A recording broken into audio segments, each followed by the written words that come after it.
L'empereur Krébem, toujours en vie mais gravement malade, était un homme de tempérament doux. Il rêvait d'une coexistence harmonieuse entre l'autorité divine et le pouvoir impérial. Et même envers les éveillés écarlates, il n'avait jamais manifesté de haine particulière. Pourtant, le problème fondamental résidait ailleurs, dans celui qui lui succéderait après sa mort.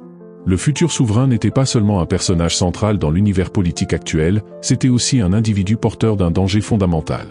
Ce nom, effrayant rien qu'à le prononcer, Sophien Yekater Auguste von Gibren. Un changement d'ampleur allait bientôt bouleverser le monde. Ce jour-là marquait la fin de l'examen. Les étudiants renonçant à affronter les énigmes de Deculain devenaient de plus en plus nombreux. Une frontière de plus en plus nette se traçait entre les cercles supérieurs et inférieurs de la tour. Mais au-delà des notes et des résultats, tous ceux qui avaient suivi ce cours portaient cette épreuve comme un véritable insigne d'honneur. Ce que les élèves évoquaient entre eux, ce n'était pas la délivrance d'un examen terminé, mais bien les révélations qu'ils en avaient tirées. Le paysage singulier qui émergeait de cette expérience captivait même les curieux extérieurs. On ne sut trop quand, mais même des professeurs de la Tour des Mages finirent par s'approcher, attirés par le défi légendaire que représentaient les questions de Deculain. À cet instant précis, une seule restait invaincue, la 8e. La plus difficile. La dernière. Et Éphérène, à bout de nerfs, s'acharnait dessus. Peut-être parce que c'était la dernière, elle se disait qu'elle ne pouvait tout simplement pas abandonner, pas après tout ce qu'a fait. Pas maintenant. Elle s'obligeait à relire encore, à regarder la question sous un autre angle, à chercher une brèche. Soudain, une lumière dorée jaillit. L'ultime question venait d'être résolue. Sans surprise, pensa Deculain. C'était bien elle. Elle l'avait encore fait. Deculain la félicita, sincèrement. Le premier à avoir compris ce qui venait de se passer fut Sylvia. Elle observait les particules magiques, chacune illuminée d'un éclat élémentaire unique.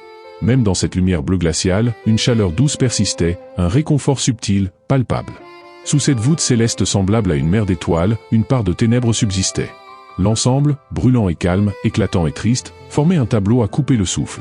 Deculain le savait, même s'il avait le génie nécessaire pour concevoir cette énigme, il n'aurait jamais été capable de recréer une beauté pareille. Ce qu'il avait vu là, c'était le rêve enfoui de Kim Woo-jin. Kim Woo-jin avait toujours voulu devenir peintre. Mais il n'en avait pas eu les moyens, pas le talent. Il avait essayé de détourner son regard de la peinture, mais au fond de lui, la passion ne l'avait jamais quitté. Il brûlait encore de l'envie de peindre. Et cette chance unique, ce moment figé dans l'espace, était né de la rencontre entre sa passion et la sensibilité esthétique de Deculain. C'était ce rêve, cette chaleur, cette lumière qui était encapsulée dans la dernière énigme. Cet espace devenu réel, cette salle enchantée, était un baume. Pour Kim Woo-jin qui avait tant aimé l'art, comme pour Deculain, qui ne vivait que pour le sublime. Sylvia elle aussi, méritait d'être remerciée. Elle s'était donnée à fond. Deculain ému, la remercia doucement. Elle en retour, ne comprit pas ce que signifiait exactement ce murmure en langage des marionnettistes. Mais en regardant sa silhouette s'éloigner, elle aussi ressentit l'envie de remercier ces gens.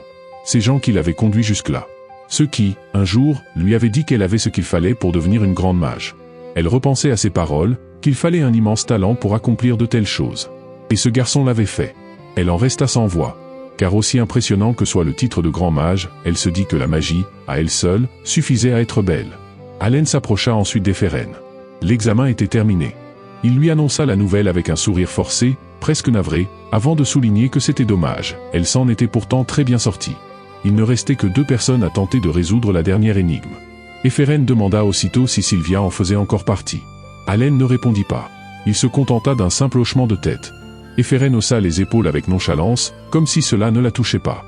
Mais intérieurement, elle soupira. Cette fille, c'était un monstre, un génie. Elle ne pouvait s'empêcher de l'envier. Elle se rendit compte qu'elle avait fini par oublier cette foutue lettre de recommandation. Oublier même Deculain.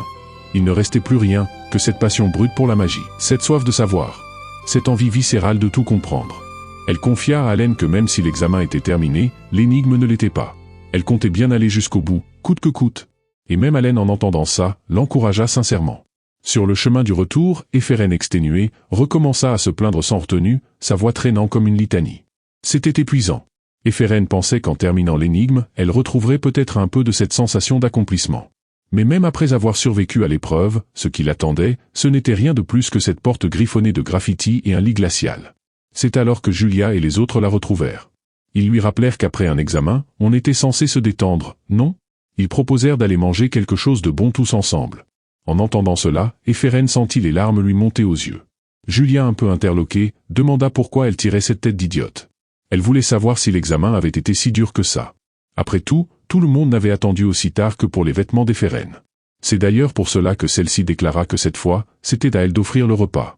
Paniquée, Eferen se défendit aussitôt, elle n'avait jamais dit une chose pareille. Un homme un jour avait gagné 10 milliards grâce à un discours improvisé. Et voilà qu'aujourd'hui, Eferen, bien que l'examen soit terminé, repensait à la solution qu'elle avait trouvée. Ce mot lui échappa sans qu'elle le retienne, magnifique. Quelqu'un frappa alors à la porte, lui demandant si elle était prête. C'était Julia, qui venait l'emmener à une sortie. Les prochains jours allaient être chargés, mais pour l'instant, il pouvait souffler un peu. Eferen se dit qu'elle avait bien fait de ne pas abandonner l'examen et d'être allée jusqu'au bout. C'était à ses yeux, l'une des expériences les plus fortes qu'elle ait vécues dans l'apprentissage de la magie. Julia lui demanda si elle avait entendu parler du professeur de Culin. Apparemment, à cause de l'examen, toute une agitation avait éclaté. Il avait même été convoqué jusqu'à l'île flottante. Cette île planait à 1500 mètres au-dessus du sol. Elle représentait le sommet de la magie offensive. À la fois bastion de savoir et communauté de mages, elle était connue pour renfermer toutes les connaissances magiques du monde. Une cité aussi avancée que détachée du monde terrestre. Là-bas, on ne trouvait que des passionnés purs, des chercheurs obsédés par la magie et la vérité. Quelqu'un y avait découvert le cercle magique de l'examen. Et apparemment, même au sein de la tour des mages, les murmures allaient bon train, ces questions d'examen, c'était du jamais vu. Un tout nouveau type de magie. Un regard inédit. Et de Culin, grâce à ses énigmes, avait suscité l'admiration de plusieurs mages de haut niveau. Très vite, sa réputation s'enflamma sur l'île flottante. C'est ainsi qu'il reçut une invitation officielle pour donner une conférence exclusive autour de son sujet d'examen. Il ne s'attendait pas à un tel engouement. Bonus, plus 30 en puissance magique. La récompense pour cette conférence était faramineuse, l'équivalent de 10 milliards de wons. Un public dense de mages avait afflué pour l'écouter. En voyant cette foule, de Culin envisagea même un avenir dans ce domaine. Le ton changea lorsqu'il monta sur scène. D'un calme impérial, il salua l'assemblée. « Bienvenue à tous. Je suis de Culin, maître enseignant de la tour des mages de l'université impériale. Mage de 4e rang, spécialisé dans la manipulation des éléments. » Il annonça que le thème de sa conférence serait « Analyse de l'épreuve de Miss Mestre à la tour des mages ». Elle durerait environ 2 heures. Avant de plonger dans le détail, il souhaitait introduire brièvement la notion d'élément pur. Dans le public, le directeur Adeline demanda à son voisin s'il avait consulté les sujets de l'examen. Ce dernier affirma que ces questions avaient forcément été plagiées, jamais de Culin n'aurait pu créer un tel chef-d'œuvre de lui-même. Il s'agissait de la très brillante Luina von Choro-McKean. De Culin poursuivit. Avant chaque question, il utilisait un sort qu'il avait déjà démontré en cours pour accompagner ses explications. Les mages dans la salle étaient stupéfaits. Cette manière méthodique, presque pédagogique, de construire un raisonnement magique était totalement nouvelle pour eux. Il annonça alors la 6e question. C'est à ce moment précis qu'un participant leva la main pour poser une question. Bien entendu, c'était encore cette directrice Adeline, incapable de s'empêcher de mettre le feu aux poudres. Elle lança une question, basée sur la distinction entre éléments purs et magie combinée, puis enchaîna aussitôt en matérialisant un cercle magique à la volée. Et si on combinait cette 6e question avec un sort destructeur de haut niveau, que se passerait-il? De Culin esquissa un sourire. La présidente du conseil d'administration était là, cela ne surprenait personne. C'était une joueuse, dans tous les sens du terme. Et sachant ce qu'elle savait de Culin avant la transmigration de Kim Woo-jin, il était logique qu'elle suspecte une falsification des épreuves. Devait-il jouer le jeu, ou se taire? Finalement, de Culin forma lui aussi un cercle magique. En modifiant la boucle centrale pour en faire un circuit linéaire, voici ce qu'on obtient, répondit-il posément. Mais Adeline ne comptait pas s'arrêter là. Elle enchaîna les questions, comme un élève voulant piéger son professeur. De Culin, imperturbable, répondit à chacune d'entre elles avec une précision glaçante, s'appuyant sur sa compréhension profonde des systèmes magiques. Finalement, Adeline comprit qu'elle perturbait trop la conférence et se tut. Sans qu'on s'en rende compte, il ne restait plus que 10 minutes.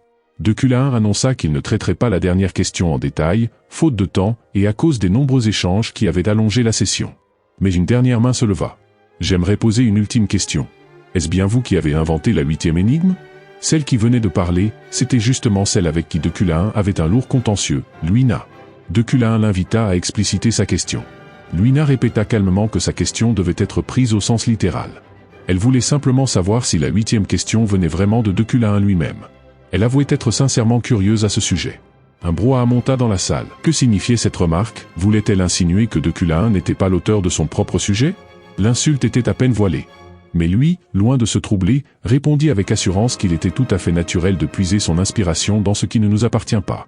Pourtant, insista-t-il, cette fois-ci, tout ce qu'il avait intégré dans l'épreuve venait entièrement de lui.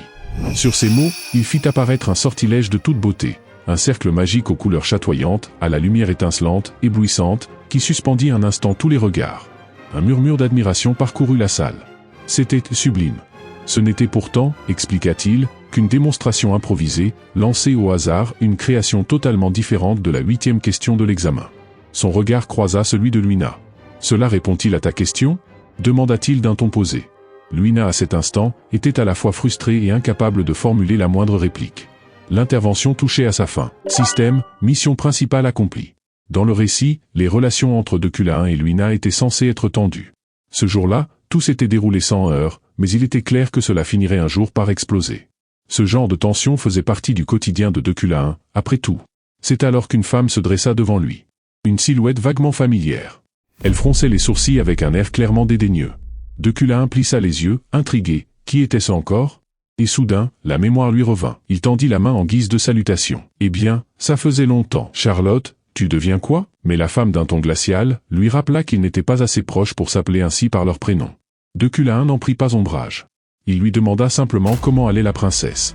Charlotte se figea. Kim Wojin de son côté, n'avait que faire des tensions entre Charlotte et Decula 1. Ce qui importait, c'était le rôle de Charlotte, protéger la princesse. L'empereur Krebem était sur le point de rendre son dernier souffle. À cet instant précis, le jeu allait entrer dans une nouvelle phase, un embranchement critique qui déciderait du sort de nombreux personnages. Des événements inédits risquaient d'éclater, violents, imprévisibles. Dans ce chaos annoncé, il fallait à tout prix garantir la survie de la princesse. Elle faisait partie des personnages modélisés par Kim Wojin lui-même. À partir du milieu du jeu, elle devenait un pivot majeur dans le développement de la trame principale. Elle n'était pas n'importe qui, seconde héritière du royaume de Yuren, mais aussi troisième dans la ligne de succession du royaume de Leok. Une princesse dont le destin était de se retrouver, partout où elle allait, au cœur d'intrigues sanglantes. Officiellement, elle était venue dans l'Empire pour étudier. Mais une fois l'empereur mort, elle devrait en repartir, et alors, tout danger deviendrait bien réel. Charlotte soupira longuement. Elle lança à Decula 1 qu'il parlait toujours avec cette même assurance tranchante, agaçante. Il lui tendit un orbe de cristal. « Calme-toi, je veux juste t'aider, en tant qu'ancienne camarade, face à ce qui t'attend. » Charlotte le regarda déconcertée, sans comprendre où il voulait en venir. Plus tard, seule dans sa chambre, elle repensa à ces mots. C'était une sphère de communication. Il avait dit, « Si un jour tu prends une décision, contacte-moi. Je pourrais peut-être faire quelque chose. » Mais Charlotte rejeta l'idée d'un revers sec. Pour elle, c'était absurde de solliciter l'aide de quelqu'un comme lui. Elle rétorqua que le temps pressait, qu'il le savait parfaitement. Et si même maintenant il refusait de bouger, alors tant pis. Decula 1 impassible, lui répondit qu'elle faisait comme elle voulait, avant de tourner les talons et s'éloigner. Elle poussa un profond soupir. C'est alors qu'une voix s'éleva dans la pénombre, on aurait dit qu'elle n'avait pas le moral. C'était la princesse Mao, qui venait d'arriver à son tour. Charlotte tenta de minimiser. Ce n'était rien, affirma-t-elle. Mais Mao lucide, savait très bien ce qu'il en était. Elle insista, elle n'avait pas à tout porter seule. Ses frères allaient bientôt envoyer leurs hommes. Il n'aurait que deux options, l'utiliser ou la supprimer. À quoi bon ce droit de succession? Elle avait beau avoir fui sous prétexte d'étudier à l'étranger, ici, dans l'Empire, c'était la première fois qu'elle avait connu un semblant de sécurité. Mais le futur empereur, lui, ne laisserait jamais une menace potentielle comme elle restait ici. Elle allait devoir partir, tôt ou tard. Charlotte visiblement, avait déjà compris. La princesse Mao sortit alors une petite malle. Mao déclara que cet argent, c'était tout ce qu'elle avait économisé jusqu'ici. Charlotte ne comprit pas immédiatement où elle voulait en venir. La princesse expliqua alors qu'il manquait forcément des fonds pour engager des mercenaires. Charlotte protesta aussitôt, affirmant qu'elle trouverait elle-même la somme nécessaire, et qu'il ne fallait pas penser porter ce fardeau seul. Mais Mao insista, cet argent, elle le dépensait pour le bien de tous, et elle ne regrettait pas un seul instant de le faire. Face à cette détermination, Charlotte finit par céder, et admit qu'elle allait sans vergogne utiliser cette somme pour engager davantage de combattants. Au moment où elle discutait, une silhouette tapie à l'extérieur attira leur attention. Charlotte, qui l'avait remarqué, ouvrit brusquement la fenêtre et lança une sommation. Mais l'ombre disparut sans même se retourner. L'ennemi était rapide, beaucoup plus que prévu. La situation était donc plus dangereuse qu'elle ne l'imaginait. Il lui fallait de l'aide, c'était une certitude. Pendant ce temps, au manoir de Yuklen, Decula 1 était plongé dans ses livres. Sa cadette, Yuriel, l'observait avec étonnement, elle se souvenait qu'il n'avait jamais été un grand lecteur. Mais il ignora sa remarque et continua de tourner les pages comme si elle n'avait pas parlé. Elle insista pourtant, lui rappelant qu'on disait qu'il avait récemment donné un discours sur l'île flottante, discours pour lequel il avait même reçu un prix. Decula 1 se contenta de lui répondre qu'aucun festin ne tombait du ciel. Yuriel affirma que ce n'était pas ce qu'elle pensait. Elle expliqua avoir reçu un document officiel, les nouveaux étudiants de la Tour Magique souhaitaient organiser un événement MP dans leur territoire. Decula 1 refusa aussitôt, catégorique. Uriel tenta de plaider la cause, lui demandant de réfléchir. Mais il rétorqua que la pollution MP ne pouvait être effacée et que c'était une raison suffisante pour s'y opposer. Elle ne comprenait pas vraiment ce qu'il voulait dire. Elle le supplia alors de jeter au moins un coup d'œil aux documents. Ce n'était pas gratuit, ajouta-t-elle, et cela pouvait même devenir une bonne occasion de faire la promotion de la tour auprès de ses nouveaux venus. Mais de Culain leva la main et la chassa sèchement de la pièce. Elle insista encore, mais il refusa de céder. Finalement, Uriel quitta la pièce furieuse et impuissante. Une fois seul, de Culain sortit de derrière lui un orbe de cristal soigneusement dissimulé. Charlotte prit la parole, déclarant que le moment était venu d'agir, que le temps pressait, et qu'il fallait l'aider. Il accepta la requête de son interlocuteur, puis fit léviter une feuille de papier grâce à la magie de télékinésie. Il précisa qu'il faudrait suivre son plan à la lettre. Selon lui, il n'existait qu'une seule voie de survie pour la princesse Mao, un chemin si dangereux qu'il en devenait paradoxalement sûr, traverser le canyon de Kolba. Charlotte en resta stupéfaite. C'était une zone saturée de miasmes magiques, un endroit où, même pour une bête ordinaire, il serait impossible de ressortir vivante. Mais de Culain affirma qu'elle devait le croire, il les ferait passer par le canyon de Kolba. Le canyon de Kolba, réputé pour sa densité en énergie démoniaque, était presque considéré comme un repère infernal. Certains murmuraient même que des démons y apparaissaient parfois. C'est pourquoi ce territoire n'appartenait à aucun royaume. Et c'est aussi pour cette raison qu'il représentait l'unique échappatoire pour Mao. S'ils parvenaient à le franchir, ils atteindraient directement le duché de Yuren. Charlotte connaissait l'avantage stratégique de ce passage, mais elle n'aurait jamais imaginé pouvoir compter sur l'aide de Culain. Elle ne comprenait pas ses motivations, pourquoi ferait-il cela ? Il lui répondit qu'il ne le faisait pas par altruisme, mais parce qu'il avait un objectif clair et que ses capacités d'analyse dépassaient largement les siennes. Charlotte y vit surtout de l'autosatisfaction. Mais il insista, il voulait que la princesse survive car cela pourrait profiter à ses terres et à sa maison. Ce n'était pas un geste de bonté, mais un échange. Il lui donna rendez-vous 3 jours plus tard, à l'entrée du canyon. Et il précisa froidement que si elle et la princesse n'étaient pas capables d'arriver vivantes jusque-là, c'est qu'elles n'avaient de toute façon aucune valeur. Charlotte répondit qu'elle espérait que ses compétences soient à la hauteur de ses grands discours. Système, mission indépendante accomplie. Récompense, plus 4 unités de monnaie boutique. 3 jours plus tard, le lieu du MP était en vue. C'était donc ici, Itcaïn ? L'impression était celle d'avoir franchi une frontière et atteint un autre pays. Les étudiants s'émerveillaient du paysage. Située au cœur des terres de Yuklen, Itcaïn était une ville touristique réputée, riche en divertissement et en gastronomie. Son urbanisme était inspiré des cités idéales conçues pour le confort de vie. Elle avait déjà reçu de nombreuses demandes pour accueillir un MP, mais de Culain avait toujours refusé. Uriel, surprise, lui demanda pourquoi il avait accepté cette fois-ci, alors qu'il jugeait cette activité sale et indigne. Il répondit que la proximité entre Itcaïn et le point de rendez-vous du canyon de Kolba rendait l'opportunité trop pratique, 3 ou 4 heures suffisaient pour y parvenir. Il suffirait donc d'attendre le bon moment pour s'éclipser discrètement. De Culain demanda ensuite à Uriel où les étudiants comptaient passer la nuit. Ils avaient été logés à l'un des étages de l'auberge de Itcaïn, généralement en chambre de 4, avec possibilité de payer un supplément pour obtenir une chambre individuelle. Il ne put s'empêcher de féliciter l'organisation, précisant qu'en tant que professeur de la tour magique et maître de Itcaïn, il se devait d'offrir au minimum ce genre d'accueil aux visiteurs. De Culain annonça qu'à Itcaïn, les étudiants disposeraient de la plus grande liberté possible et que, peu importe la façon dont ils choisiraient de s'amuser, ils n'interviendraient pas. Mais il avertit d'un ton sec que si l'auberge et le domaine étaient salis, il ne faudrait plus espérer croiser son sourire durant tout le reste de leur séjour à la tour magique. Cette remarque laissa tout le monde stupéfait. Pour préparer la future transformation de Itcaïn en avant-poste de Culain, il avait déjà investi beaucoup de temps dans les infrastructures. Uriel présenta ensuite les mages de la ville, demandant si l'on pouvait dire qu'il comptait parmi les plus puissants de la tour magique. Sous l'effet combiné de sa vue perçante et de son talent d'évaluateur digne d'un grand marchand, de Culain distinguait nettement l'aura dorée qui se dégageait des plus compétents d'entre eux. Il donna sans hésiter des ordres pour augmenter la solde de certains et renvoyer ceux qu'il jugeait indignes. Cette gestion menée sans interruption l'occupa jusqu'à la tombée de la nuit. Le soir venu, il était temps de vérifier les travaux pratiques. Sylvia, la première évaluée, reçut des louanges unanimes, son exécution parfaite valait un 10 sur 10. Les autres professeurs admirèrent également la beauté des feux d'artifice magiques qu'elle avait conçus. Julien, en revanche, ne comprenait pas pourquoi, dans un endroit pareil, les professeurs tenaient absolument à imposer des devoirs, et encore moins à lancer ce genre d'expérience. Vint ensuite le tour de l'équipe des Férennes. Elle expliqua que leurs feux d'artifice avaient été conçus en combinant magie destructrice et magie d'harmonisation, mais n'eut pas le temps de finir sa présentation qu'un professeur grincheux l'interrompit sèchement, jugeant ces détails ennuyeux et préférant qu'il passe directement à la démonstration. Une volute de fumée blanche s'éleva, suivie d'une explosion de couleurs éclatantes. Les étudiants reconnurent que le travail était réussi. Le professeur Lérine attribua un 6, prétextant que le bruit était excessif. Un autre plus sévère ne donna qu'un 4. Julia protesta, outrée par ces notes injustes, mais Deferen lui souffla que cela n'avait pas d'importance. C'est alors que Decula intervint, attribuant un 10. Il expliqua que la proportion entre magie destructrice et magie d'harmonisation avait atteint un équilibre parfait. Les autres professeurs en restèrent médusés, tandis qu'Eferen, elle, ne comprenait pas ce qui lui valait soudain une telle reconnaissance. Plus tard dans la soirée, Decula se préparait à partir vers le canyon de Kolba, sans savoir si Charlotte et les siens étaient parvenus jusque-là sains et saufs. C'est alors qu'Eferen apparut derrière lui.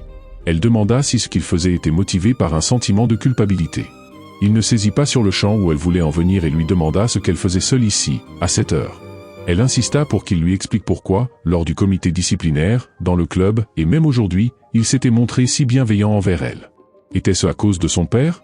Decula resta silencieux, incapable de lui donner une réponse claire, et finit par lui dire qu'elle devait le découvrir par elle-même, puisqu'elle n'était pas une enfant facile à manipuler.